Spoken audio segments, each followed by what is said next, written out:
Perspectiva.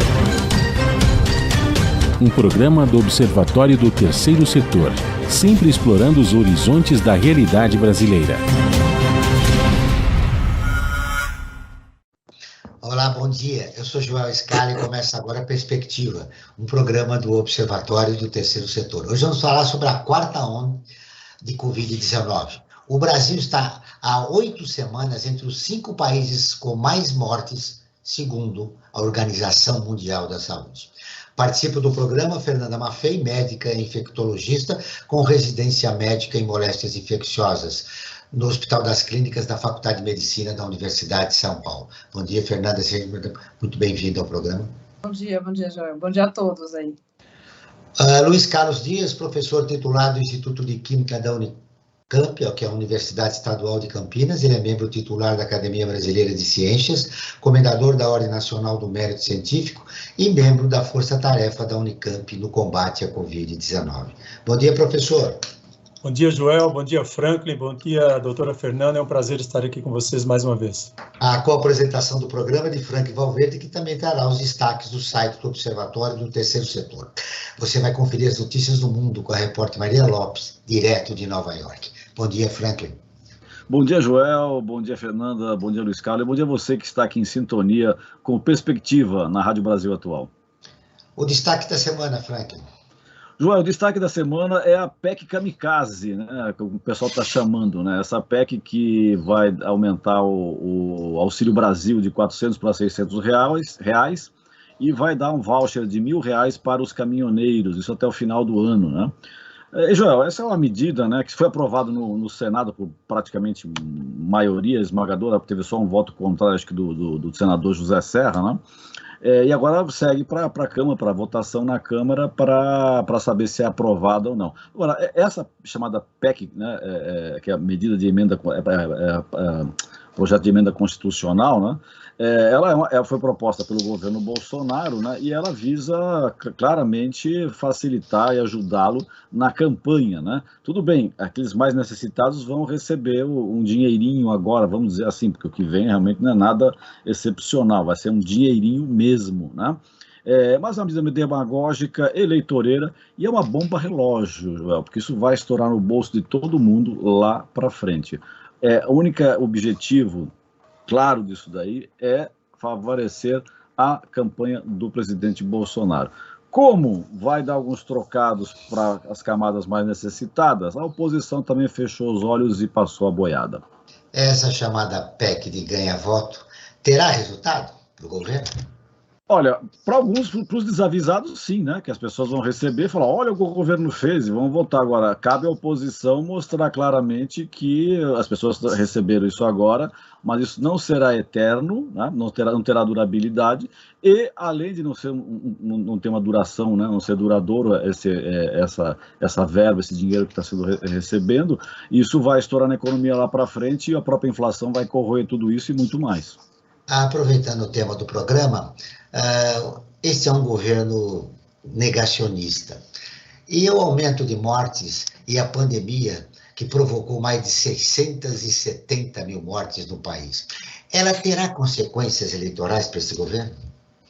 Sem dúvida, acho que sem dúvida, todos aqueles que tiveram um parente, um amigo que foi morto pela Covid, com certeza não votam, né, não deverá votar nesse governo, porque é um governo, seria uma medida suicida, né, você apoiar quem acabou incentivando medidas que levaram a essa mortandade pela Covid, né? Quer dizer, a Covid é o principal motivo, mas se tivesse, digamos, uma política de prevenção maior, estaríamos numa situação um pouco melhor. E cabe à oposição, né, no caso, se ela quiser ganhar as eleições, lembrar desse fato para os eleitores. É o que esperamos, né, Franklin? A gente é acostumado a chamar de população, né? Nossa população que não tem memória, mas eu espero que ela funcione nessas eleições. Fernanda? Acho que está muito vivo a morte dos entes queridos pela Covid ainda, Joel. Fernanda, eu queria começar a conversar com você da varíola do macaco, já 76 contaminados. A gente está com medo da volta da quarta onda da Covid. Agora aparece a varíola do macaco, nós vamos ficar aterrorizados com infecção em cima de infecção. Veja, eu sou infectologista, né? Então eu sempre gostei do tema e sempre admirei muito as doenças novas. E acho que a gente está diante de mais uma doença nova, talvez de dimensões e gravidade diferente do que foi a Covid, né? Mas para mostrar que a gente está sempre sujeito a novos vírus, a novas bactérias, aos novos desafios microbiológicos que cada vez mais vão existir. Mas eu acho que vai ser bem diferente do que a gente viveu com a Covid pela gravidade e pelas manifestações clínicas que a gente tem visto. E a prevenção é a mesma? A prevenção é diferente, a prevenção é muito contato, né? São lesões de pele. A gente teve, no hospital que eu trabalho, a gente teve o primeiro caso, e são bem lesões de pele mesmo, como se fossem pústulas, como se fosse uma espinha grande, um pouquinho mais avermelhada. E é o contato mesmo. Então, as pessoas ficam falando de transmissão sexual, de outros tipos de transmissão, mas lembrar que quando a gente tem uma relação sexual, a gente tem um contato muito próximo, né? Então, é o contato. Lembrar disso, é pele com pele, a gente colocar a mão, então é diferente a transmissão e é diferente a gravidade, é diferente o uso de insumos do que a gente teve em relação ao Covid. Não dá para comparar uma coisa com a outra. Mas devemos tomar muito cuidado com ela. Uma questão importante, João, uma questão importante, você levantou a questão da varíola do macaco. E que as pessoas que já tomaram aquela varíola anterior, né, aquela vacina da varíola anterior, digamos assim, né, ou a varíola humana, digamos, não do macaco, ela tem algum efeito de proteger as pessoas da varíola do macaco ou não? Então, isso ainda está em estudo, né? E a gente vai voltar à era do Covid, do tipo, não sei a resposta, não sabemos a resposta, estamos estudando para ver se talvez tenha essa resposta. Se parece que não, são vírus bem diferentes. São vírus diferentes, mas como eu disse no início da pergunta para a Fernanda, ou Luiz Carlos, devemos tomar muito cuidado, né? Olha, o Brasil, Joel, Franklin e doutora Fernanda, é um ambiente propício, né? Nós temos uma imensa biodiversidade, tanto de animais como de vegetais. Nós abrigamos aí uma variedade muito grande, né, de patógenos, de parasitas, de vírus e de outros organismos assim que podem causar doenças, né? E você vê que a gente está queimando o Pantanal. E sem falar das condições sanitárias, né? Exatamente. 100 milhões de brasileiros não têm saneamento básico, por exemplo. Exatamente. Aliás, saneamento básico. Esgoto tratado, água potável, antibióticos, vacinas, são as nossas melhores ferramentas de saúde pública, as nossas melhores estratégias, tá? Mas com a queimada no Pantanal, desmatamento na Amazônia, a caça ilegal, olha, tudo isso favorece a atuação do país, eu diria, como um país incubador de um possível alastramento de outras doenças de origem animal, como a Covid. Né? Então, nós temos aí vários vírus, bactérias vivendo em equilíbrio nesse ecossistema e nós estamos destruindo esse ecossistema. A tendência é esses vírus, bactérias, esses patógenos migrarem para as zonas rurais, das zonas rurais migrarem para as zonas urbanas e aí os grandes centros servem como espalhadores, entendeu? Então, isso aí é um risco que a gente corre, né? Certamente, né, pelo fato de possível surgimento de outras zoonoses no futuro, e a gente precisa ter muita atenção com relação a isso, né? Nós estamos destruindo o nosso meio ambiente aqui. Na última quarta-feira, o Brasil registrou mais de 272 mortes por Covid-19, totalizando 671.400 desde o início da pandemia. A média de mortes nos últimos dias é de 215, o que indica uma alta de tendência. O que explica esse aumento, Fernanda? Olha, há algumas semanas que nós temos visto um aumento importante da circulação do vírus novamente, né? Seja porque baixamos a guarda, seja porque as pessoas estão mais despreocupadas em relação à transmissão do vírus. Assim, eu acho que é muito importante quando a gente olha esses números, não pensar que a gente está voltando ao que a gente era. É completamente diferente, tá?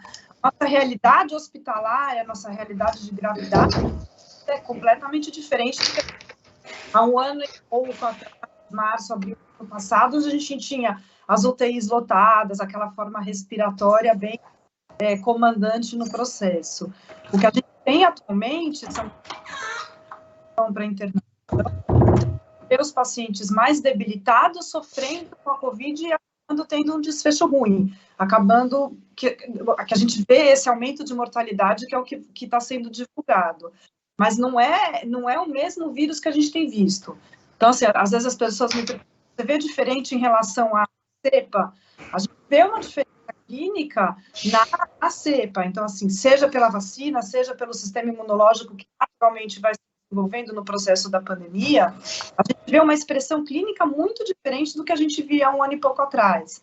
Então, assim, raramente a gente vê um paciente que vai para um respirador, um paciente que complica, você tem que internar. Então, assim, a gravidade é diferente, mas aqueles pacientes que são mais sensíveis, seja muito idosos, seja tem algum câncer avançado, seja um paciente que tem alguma comorbidade muito grave, esses sim acabam sendo mais sensíveis ao vírus e acabam tendo um desfecho ruim. Daí a gente vê um número maior, porque o vírus está circulando mais e você vê proporcionalmente um aumento da mortalidade. Mas a letalidade, que é aqueles que morrem com a doença, é infinitamente baixa do que a gente teve outrora. Mesmo porque um número maior da população já teve acesso à vacinação, né? E aí ela já está imunizada. Luiz Carlos, eu quero te ouvir. Por que tem essa quarta onda, tem um número expressivo e é com tendência a aumentar as mortes por Covid-19 no país?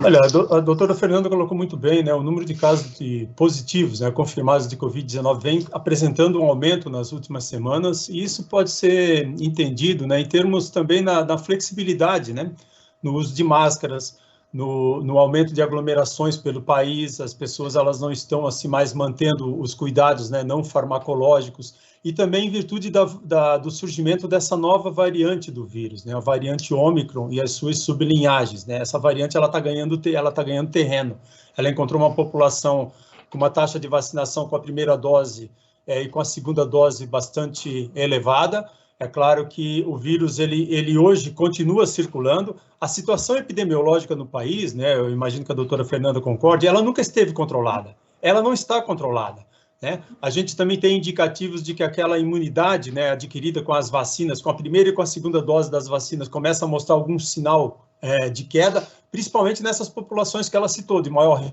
risco, né, os idosos, os imunodeprimidos, né, e que são as pessoas que aparentemente estão tendo casos aí mais graves, né, principalmente aqueles que não tomaram as doses de reforço, nem a primeira e nem a segunda. A dose de reforço, gente, ela é absolutamente fundamental nesse momento para que a gente possa, né, combater essa nova variante. Mas, assim, eu diria que graças às vacinas, nós não estamos observando um aumento proporcional, né, no número de hospitalizações, de utilização de leitos de UTI e de óbitos. Mas o vírus continua circulando, gente, né? Nós temos aí novas sublinhagens ou novas subvariantes da Ômicron, né? A BA2, a BA4, a BA5, e elas preocupam. Hoje, Joel, Franklin e doutora Fernanda, praticamente só as vacinas estão dando conta do recado, né? As vacinas é que estão segurando as pontas, mas nós precisamos incentivar a aplicação das doses de reforço, assim como a vacinação das crianças, né? Que andou muito lento aí no país, né? Infelizmente. Esse é um assunto que a gente vai entrar daqui a pouco. Agora, Luiz Carlos, por que, se a vacina está funcionando, a população para na primeira e na segunda dose?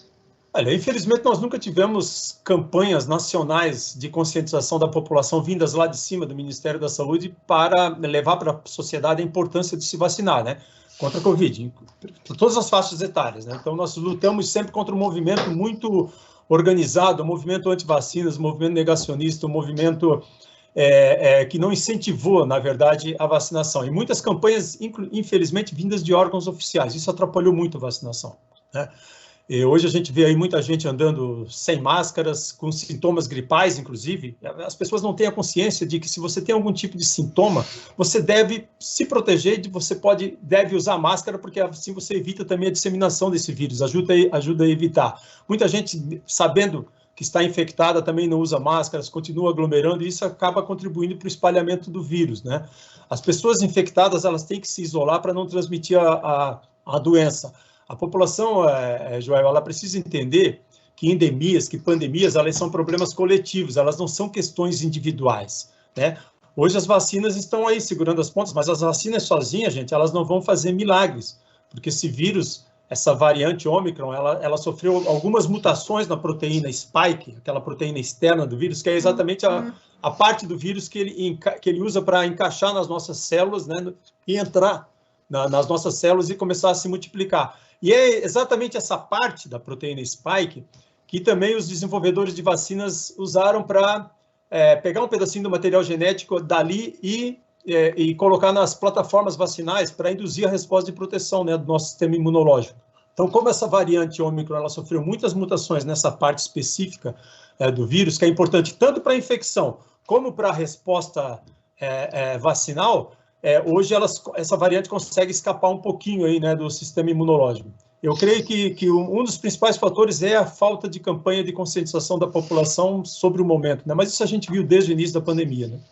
Isso tem um responsável, né, o governo federal. Agora vamos ouvir a Rádio ONU, parceira de conteúdo do Observatório do Terceiro Setor, com a reportagem Imunidade híbrida contra a Covid-19 protege mais casos contra mais casos graves. A Maíra Lopes, de Nova York, traz as informações. A Organização Mundial da Saúde divulgou resultados de um estudo que aponta que a imunização híbrida contra a Covid-19 apresenta uma proteção imunológica mais robusta contra casos graves. A OMS entende por imunidade híbrida a proteção em pessoas que receberam uma ou mais doses da vacina contra a Covid-19 e sofreram pelo menos uma infecção antes ou após o início da vacinação. Com os dados levantados até o momento, a OMS afirma que a duração da proteção da imunidade híbrida ainda não foi totalmente caracterizada e não está claro se continuará a fornecer proteção forte contra novas variantes. Outras evidências sugerem que a infecção por Omicron oferece proteção limitada contra a reinfecção com sublinhagens desta variante. A Agência de Saúde da ONU destaca que, independentemente do histórico de infecção, alcançar uma alta cobertura da série primária de vacinas continua sendo principal prioridade.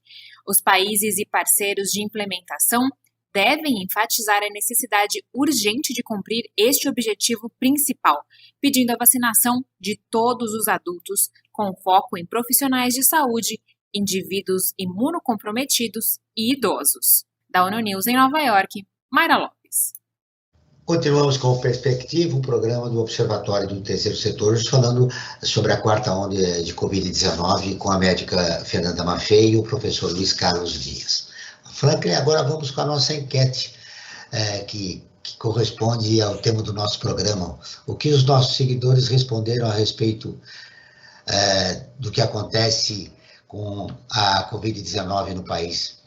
Joel, como você sabe, né, e as pessoas que não estão nos ouvindo também, boa parte delas, mas não custa sempre repetir, que o que nós fazemos aqui é uma enquete, né? A cada programa nós fazemos uma enquete, não tem valor científico, né?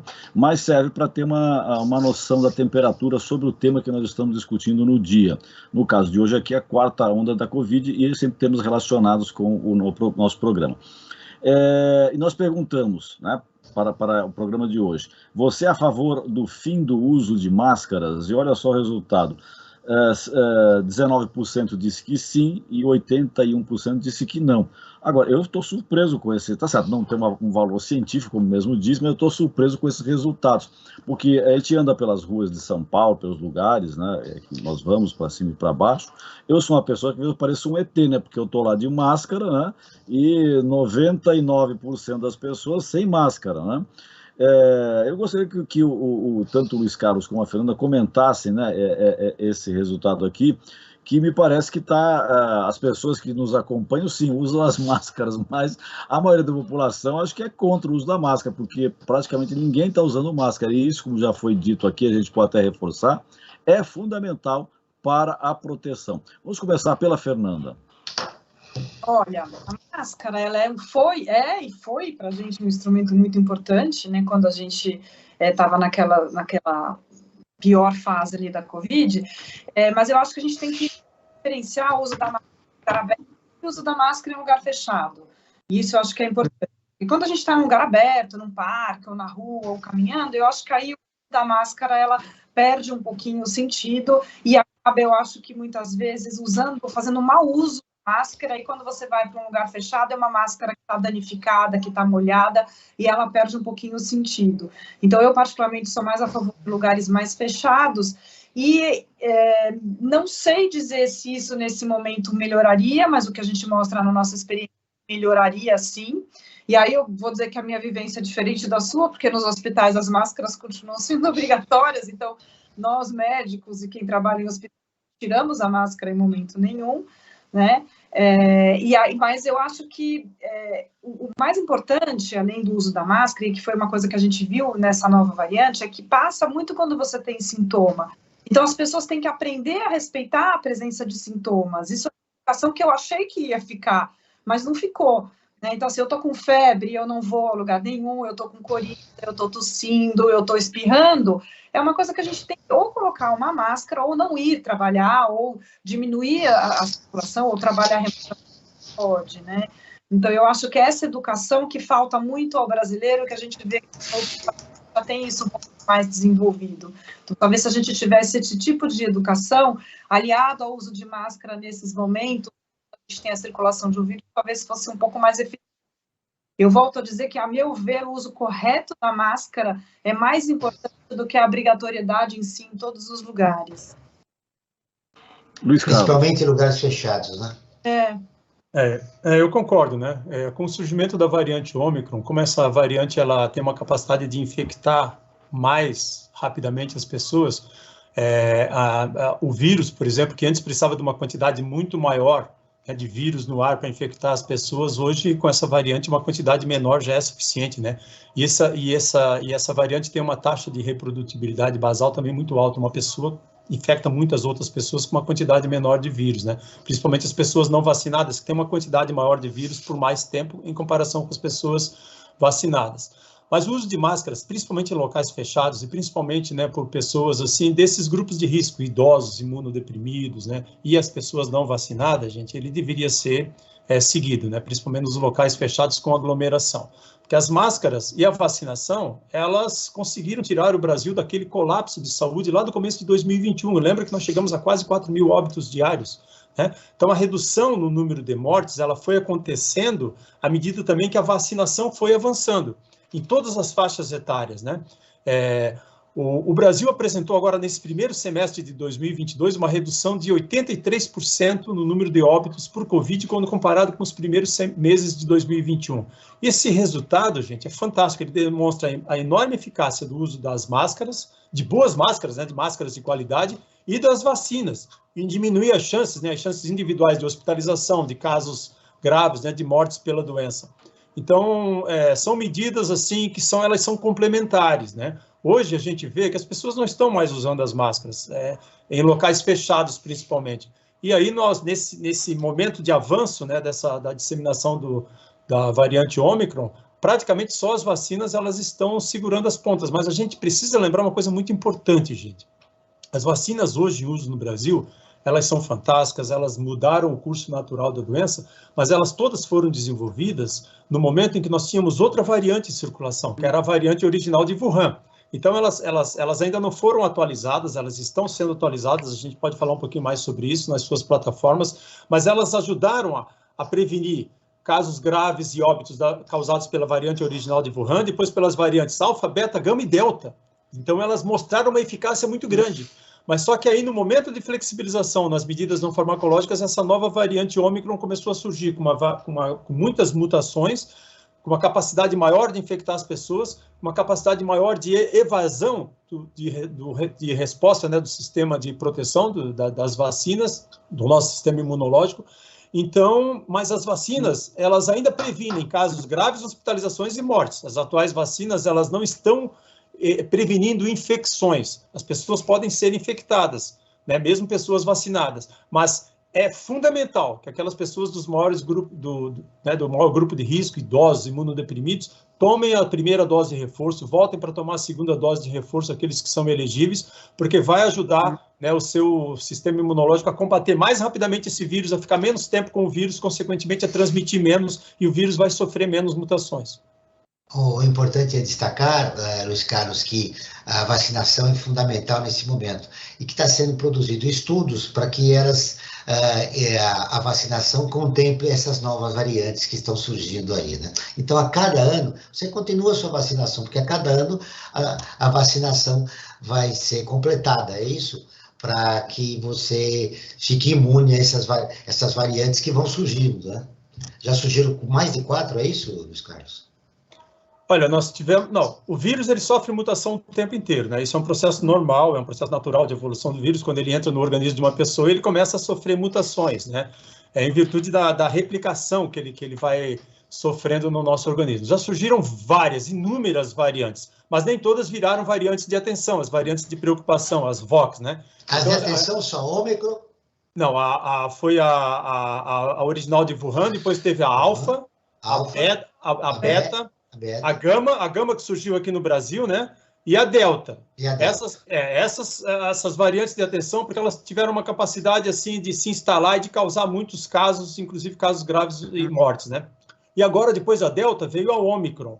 Todas as vacinas, elas ajudavam a diminuir a capacidade do vírus de infectar as pessoas até a variante Delta. Depois surgiu a Ômicron, aí é quase que um vírus novo, né? Não sei se a doutora Fernanda concorda, mas é quase que um vírus novo de tantas mutações que ele sofreu nessa proteína spike dele. Mas isso leva ao fato de que nós vamos precisar de vacinas mais robustas no futuro, Joel. Nós vamos precisar, talvez, de vacinas universais contra várias variantes do vírus, talvez vacinas com spray nasal que possam impedir o vírus, né, de entrar no nosso organismo por produzirem anticorpos de mucosa em nariz e boca. Enfim, isso aí é algo... Em resumo, Luiz Carlos, a vacinação agora faz parte do cotidiano das pessoas. Todo ano nós devemos nos vacinar. Muito Olha, provavelmente.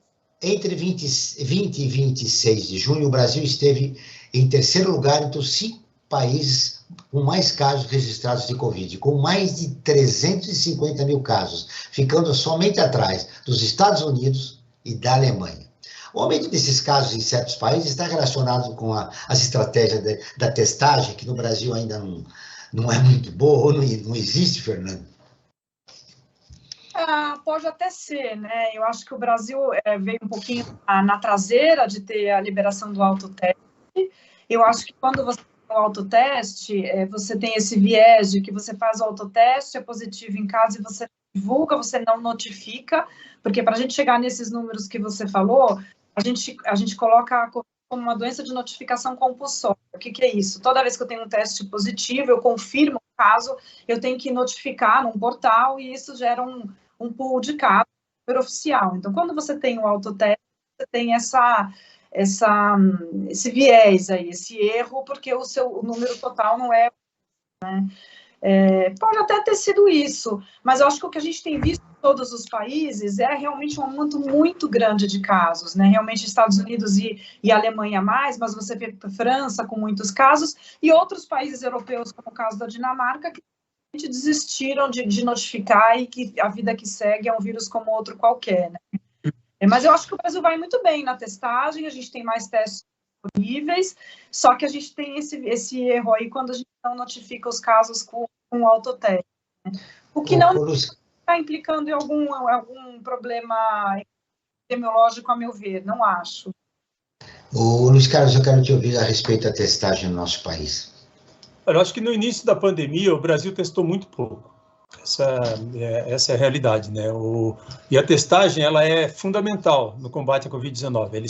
A testagem serve para isolar as pessoas que estão infectadas, para monitorar os contatos, né, imediato dessas pessoas infectadas, serve para as autoridades de saúde acompanharem o cenário epidemiológico, a dinâmica da doença no país. E como a doutora Fernanda falou, os testes positivos eles devem ser notificados para o Ministério da Saúde através do preenchimento dos dados no sistema ESUS Notifica, né, doutora? Pois ela pode confirmar, né? Que é um site do próprio Ministério. Mas quem faz essa notificação, Joel, é um profissional da área de saúde. Então, isso que ela citou dos autotestes, os autotestes hoje eles estão disponíveis aí na farmácia. Ele é um teste rápido de antígeno. Ele é um teste bem parecido com aquele teste de gravidez, né? O resultado aparece rápido, mas as pessoas é que fazem esse teste. A própria pessoa faz. Então, isso pode levar, por exemplo, a uma coleta errada, né? E aí, essas pessoas, por exemplo, no caso de autoteste positivo, elas não notificam.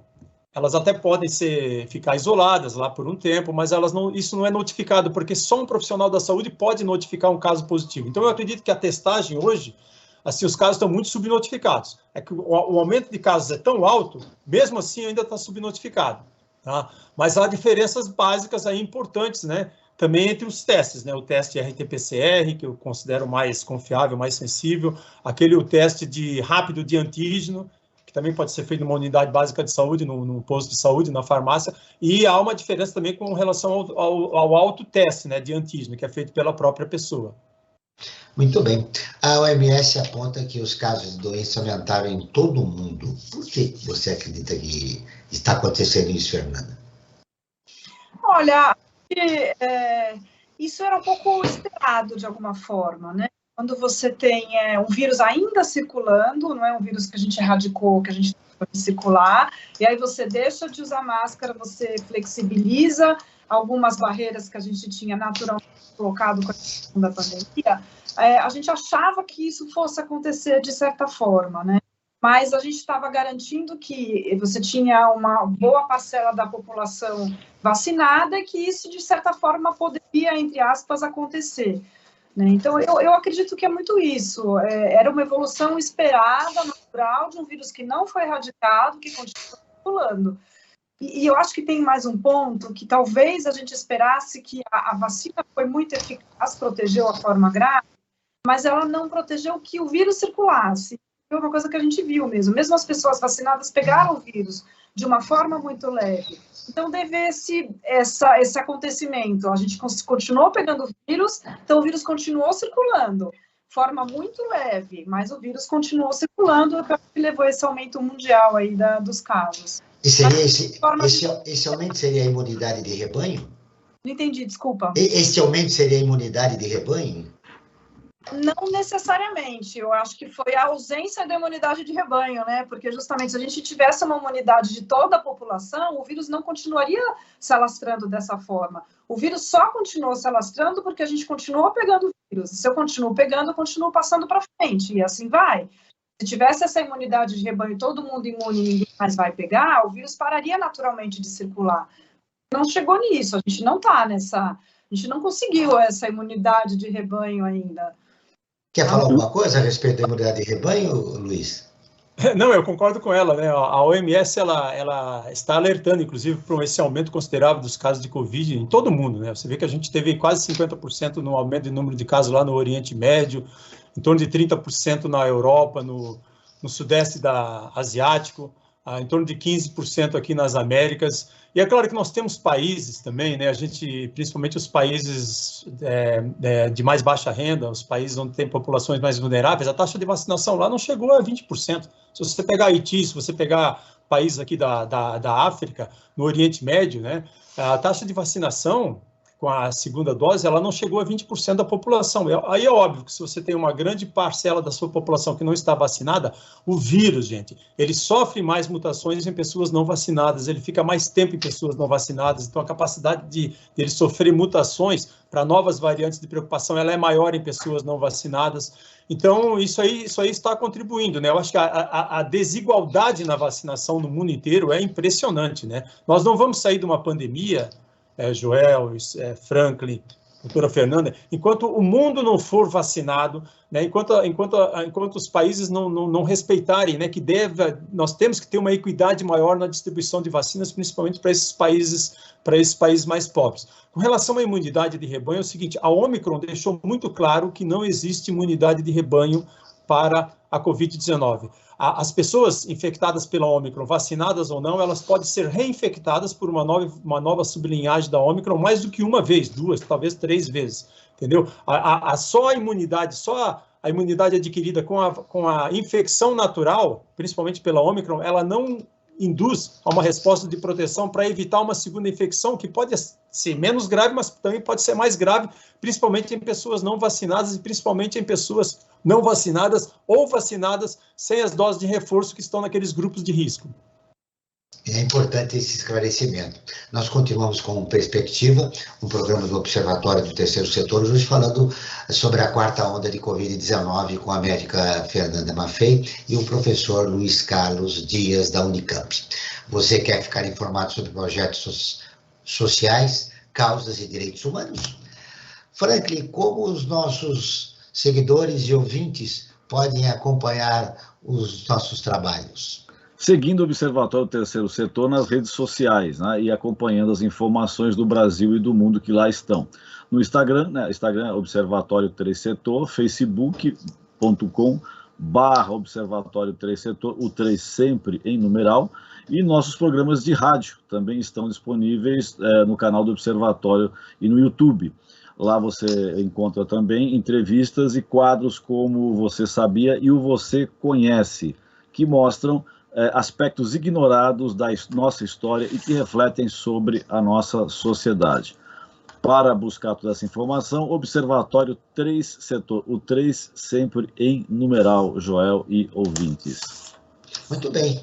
Um estudo da Fiocruz aponta que 2 crianças menores de 5 anos morrem diariamente de Covid-19 no Brasil, desde o início da pandemia. Os dados mostram que as crianças de 29 dias a 1 ano de idade são as que mais vulneráveis. Fernanda, os casos de morte podem estar relacionados à ausência de vacinação nessa faixa etária?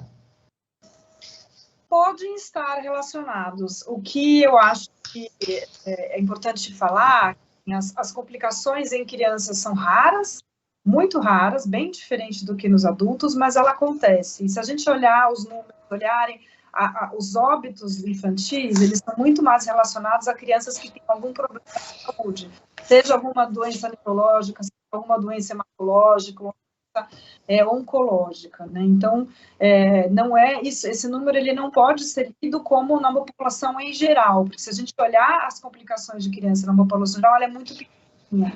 Mas, de fato, as vacinas que foram liberadas para as faixas etárias menores, eu acho que elas têm que ser cumpridas, têm que ser olhadas com carinho, para que a gente ajude nessa diminuição da circulação do vírus e nessa diminuição das complicações, né?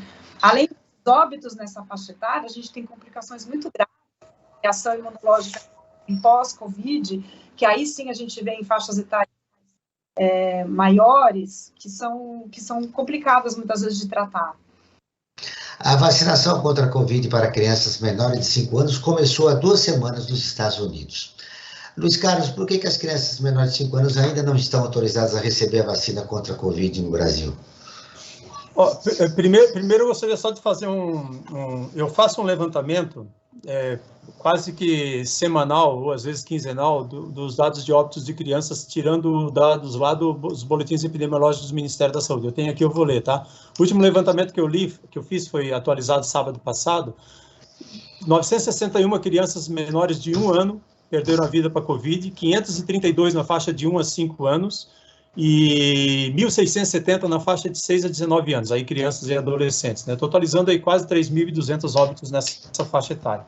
Nós temos vacinas para a faixa etária de 5 a 11 anos no Brasil, né? Vocês sabem disso, nós temos aí a vacina da Pfizer, nós temos a vacina da Coronavac também para a faixa de 6 anos para cima, mas infelizmente a taxa de cobertura vacinal, ela é muito baixa para crianças. É inacreditável, um país que sempre teve um histórico de vacinação, de adesão à vacinação, principalmente de vacinação de nossas crianças. Hoje a gente tem em torno de 63% das nossas crianças elegíveis na faixa de 5 a 11 anos que tomaram a primeira dose e cerca de 38% apenas das crianças de 5 a 11 anos que tomaram a segunda dose. É inacreditável que nós temos vacinas... Mas tem motivo. Por quê, Luiz Carlos? Nós temos vacinas seguras e eficazes, é muita negação da ciência, gente.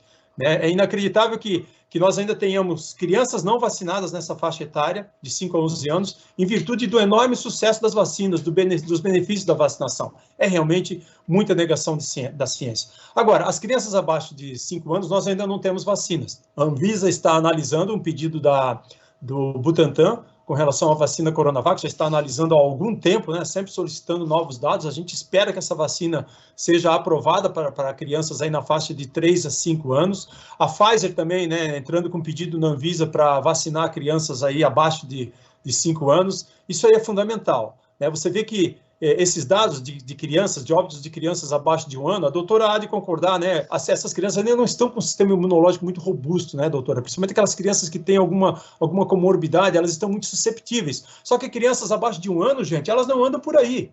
Elas pegam o vírus se alguém levar o vírus para elas, se alguém descuidar, né, com as medidas não farmacológicas. Então é fundamental que a gente tenha essa noção. O vírus, ele só circula, ele só vai atingir alguém se alguém infectado levar o vírus para essa pessoa. Então, é preciso, sabe, nós tivemos que, desde o início dessa pandemia, combater esse enorme movimento obscurantista, negacionista, anti-vacinas no país, coisa que nós nunca vimos para as outras vacinas anteriores aqui no Brasil, né, do calendário infantil. Então, é lamentável, é mais uma questão assim de falta realmente de esclarecimento, de conscientização da população brasileira de que esse é um vírus letal, é um vírus que mata, e ele mata principalmente aquelas pessoas que não estão tão protegidas, ou não vacinadas, ou porque ainda não tem vacinas disponíveis para elas, como são as nossas crianças. O Luiz Carlos lembrou bem, Fernanda, do histórico importante que o país tem em relação à vacinação. As mães que iam no seu consultório já levavam, né, aqui minha cartela da vacinação dos meus filhos. E hoje, surpreendentemente, elas vacinam uma ou não vacinam. O que você atribui isso? Há um movimento anti-vacina no mundo, esse negacionismo do governo no nosso país que desestimulou as pessoas a se vacinarem. O que aconteceu com a vacinação no país, que era um sucesso? Eu não sei da geração das pessoas que nos ouvem, mas o Frank deve lembrar do Dr. Gotinha, né? Sim, o Zé foi Gotinha, vacinado com o Dr. Gotinha. E agora, surpreendentemente, as mães das novas gerações pararam de vacinar os filhos. Olha, realmente o SUS sempre teve uma capilaridade muito grande da vacinação. A vacina é uma coisa que chega independente de faixa de renda, né? A gente sempre teve todo mundo, essa cultura da vacina muito arraigada aqui no Brasil. O que eu vejo que aconteceu... Um retrocesso? É um retrocesso, mas o que a gente... não só em relação à vacina, mas também a vacina entra nesse pool, um acesso muito grande a pool, a Google, a essas ferramentas de busca na internet, e essas ferramentas dadas por informações erradas, por vídeos errados, sem o menor pé nem cabeça, e que as pessoas acabam olhando um vídeo que não tem a menor... não tem nem de onde veio e acabam se fidando naquilo que está falado ou que está escrito, né? Então, eu acho que está faltando as pessoas se informarem com informações de qualidade, está faltando talvez uma campanha de educação das pessoas, aquilo que deve ser levado em conta e aquilo que não deve ser levado em conta. A vacina entra nisso. Então, se eu não sei se eu vou vacinar ou não, eu vou informar, eu assisto um vídeo na internet falando que a vacina cresce pelo no dedão do pé. Eu não vou vacinar meu nenê. Então, eu acho que a gente tem que tomar cuidado com esse tipo de ação que é um desfavor que a gente tem na nossa sociedade como um todo. E a vacina pega a carona nisso. Uma informação de qualidade. Frank, a Fernanda está lembrando que a vacinação no país também é vítima das fake news. Agora nós vamos ver as notícias de destaque que mais repercutiram no nosso portal com você, Frank.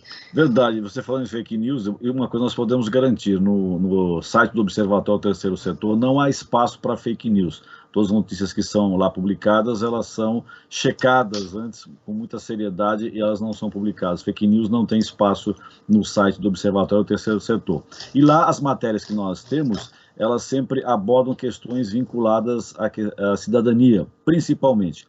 E entre as matérias de destaque, nós podemos destacar, por exemplo, o Brasil tem 1.800.000 crianças em situação de trabalho infantil. É uma das matérias que tem sido mais lidas no nosso site. E também uma curiosidade, o Brasil tem uma ilha cercada de ilhas, é considerado o lugar mais perigoso no mundo. Qual que é? Convido vocês a acessar o site e descobrir qual é essa ilha. E a matéria que eu quero dar um destaque especial, Joel, é uma que foi escrita pela Yara de Andrade, que diz que 36 indígenas e aliados receberam ameaças de morte em 2021, né? Ou seja, essa é uma prática constante, principalmente na Amazônia, né? E de acordo com a Comissão Pastoral da Terra, 32 indígenas e 4 servidores públicos que trabalham com comunidades indígenas receberam ameaças de morte em 2021. Né? E isso acabou levando, nessas ameaças de morte, acabaram levando até não só a ameaça, como ao assassinato, né, como nós tivemos aí recentemente do indigenista Bruno Pereira e do jornalista britânico Don Phillips, né? É muito triste que nós estamos vivendo essa situação, né? Pessoas que defendem essas comunidades indígenas que estão constantemente sendo ameaçadas por garimpeiros, por pescadores ilegais, enfim, por traficantes, por toda sorte de bandidos, acabem sendo ameaçadas de morte, né? E então essa é uma matéria que eu dou um certo destaque. Joel, essa matéria e outras no site do Observatório do Terceiro Setor, elas têm o recurso da audiodescrição, que é uma ferramenta que possibilita que os deficientes visuais saibam dos conteúdos que são divulgados no nosso site. Joel. Muito bem, Frank. Dados do consórcio de veículos de imprensa, divulgados em 30 de junho, apontam que 38% das crianças que têm 5 anos ou mais estão totalmente imunizadas. Já o número de crianças parcialmente imunizadas é de 89%. É um número muito grande, Luiz Carlos. Não, é um número baixo na taxa de vacinação. Nós tínhamos que estar próximos aí de 90% ou acima de 90% na adesão das nossas crianças à vacina contra a Covid. Agora, para complementar a resposta da doutora Fernanda, eu gostaria de dizer o seguinte, ó, essa queda na cobertura vacinal das principais vacinas do calendário infantil, né, da tríplice viral, da pneumocóxica, da rotavírus, hepatite A, hepatite B, sarampo, poliomielite, gente, ela não deve-se só ao movimento anti-vacinas. Ela tem também uma questão assim, de hesitação vacinal. Muitos pais acham que essas vacinas, essas doenças, elas não estão mais aí. Muitos pais acham que não tem mais sarampo, que não tem mais poliomielite. Por quê? Em virtude do sucesso das próprias vacinas. As vacinas hoje, elas são vítimas do próprio sucesso. Se as pessoas não veem novos casos de poliomielite, novos casos de sarampo, elas acham que essas doenças não estão mais aí, que essas doenças foram erradicadas, e não foram erradicadas. A única doença erradicada foi a varíola humana, que foi erradicada por vacina. Então, é aliado ao movimento anti-vacinas. As vacinas são vítimas do próprio sucesso, a ausência de campanhas de conscientização, né, de mobilização em massa da sociedade. Também há uma sobrecarga muito grande dos serviços no SUS, né, doutora? Faltam novas contratações, faltam novos horários, principalmente fim de semana, feriados, para que pais que trabalham, que não podem levar as crianças, né, para se vacinarem, possam ir nos finais de semana, nos feriados. A população em geral, né, a população de mais baixa renda, mais vulnerável, não tem acesso a serviços de saúde, né, de qualidade para poder consultar. Agora, a doutora colocou uma coisa muito importante aí. Essa queda na vacinação, ela começou a ocorrer a partir aí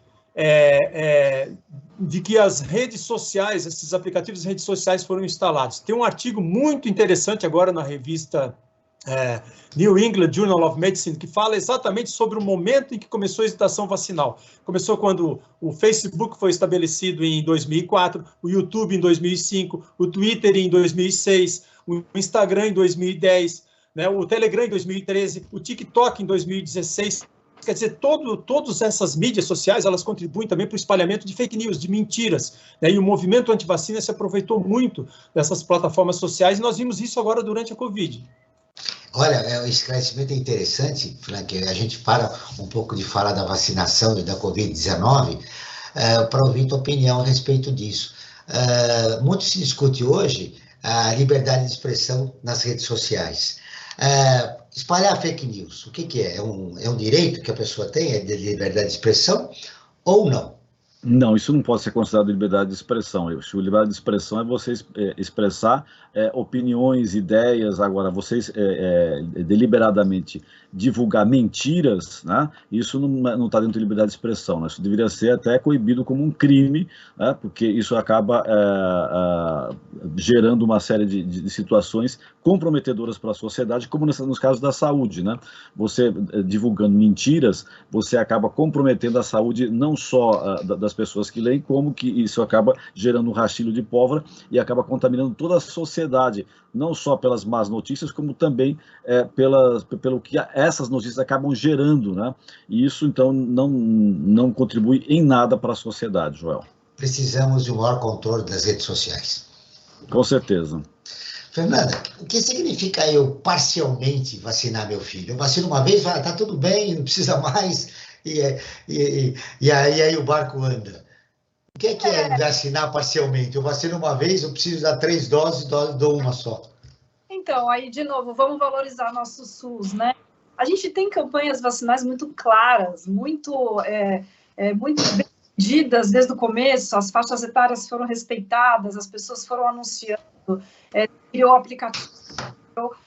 Então, assim, eu acho que a gente tem que ter essa educação também de acessar aquilo que a gente tem disponível de qualidade. Então, quando eu devo vacinar meu filho, quando eu tenho que dar a primeira dose, quando que eu tenho que dar a segunda dose, vamos respeitar os calendários oferecidos pelos governos da sua cidade, pela sua prefeitura, e aqui, com as doses que tem disponível, né? Isso é uma informação de qualidade, isso é educação, né? Então, voltar à nossa educação básica, de respeitar aqueles calendários que nos foram oferecidos.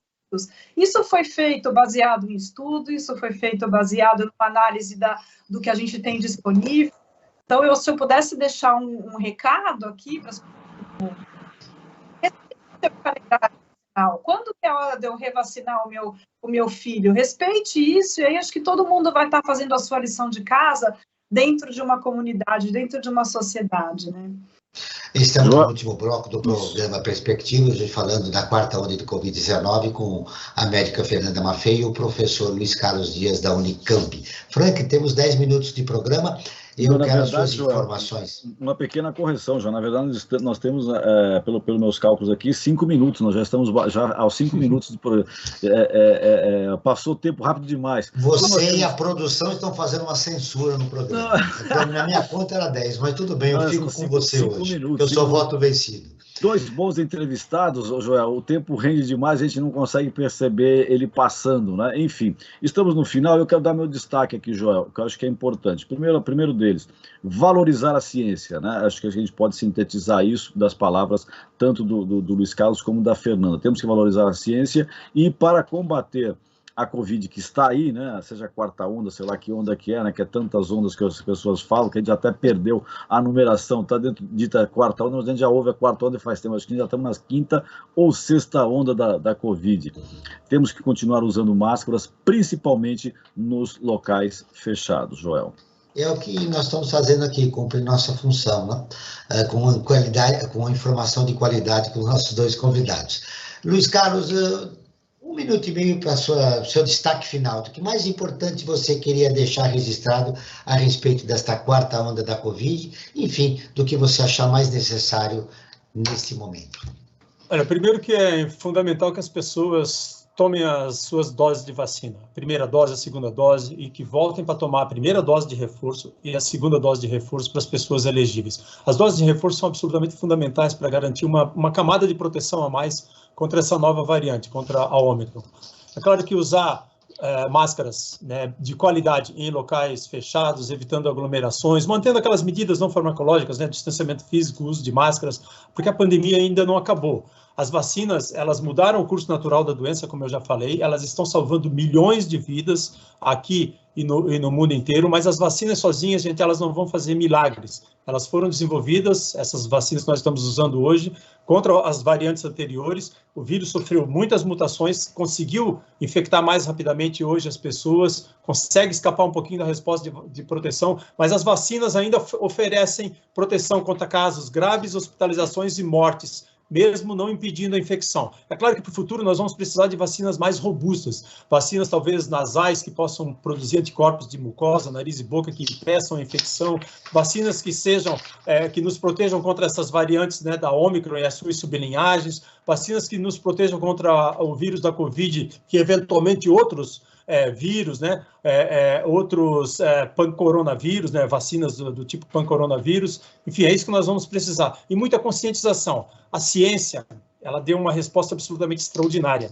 A ciência salva vidas, as vacinas salvam vidas, né? Conscientização coletiva salva vidas. Gente, não há um mundo seguro sem ciência. Para finalizar, eu gostaria de agradecer, Joel, a você, ao Franklin, à doutora Fernanda, pelo carinho, pelo convite. Foi um enorme prazer estar aqui com vocês. Nós que agradecemos, Carlos. Parabéns pelo seu trabalho, pelas suas pesquisas. Deu aqui uma informação importante a respeito da vacinação infantil no nosso país. Fernanda, seu destaque final, agradecendo a tua entrevista e por você interromper suas férias para atender o nosso programa. Um prazer. Eu acho que eu só tenho a agradecer e parabenizar vocês por fazer esse de um modo tão claro e tão acessível. Acho que quanto mais a gente pudesse que as pessoas tivessem acesso a isso, a coisas que são verdadeiras, que são corretas, que é o que a gente vê mesmo no dia a dia, um trabalho do Luiz super bacana em relação àquilo que é real, que a gente possa se policiar e respeitar os calendários vacinais, se policiar para saber aquilo que eu estou vendo, que eu estou assistindo ou que eu estou lendo é real. Qual é a fonte disso? Então, essa educação é muito importante para o Brasil, que tanto falta educação, né?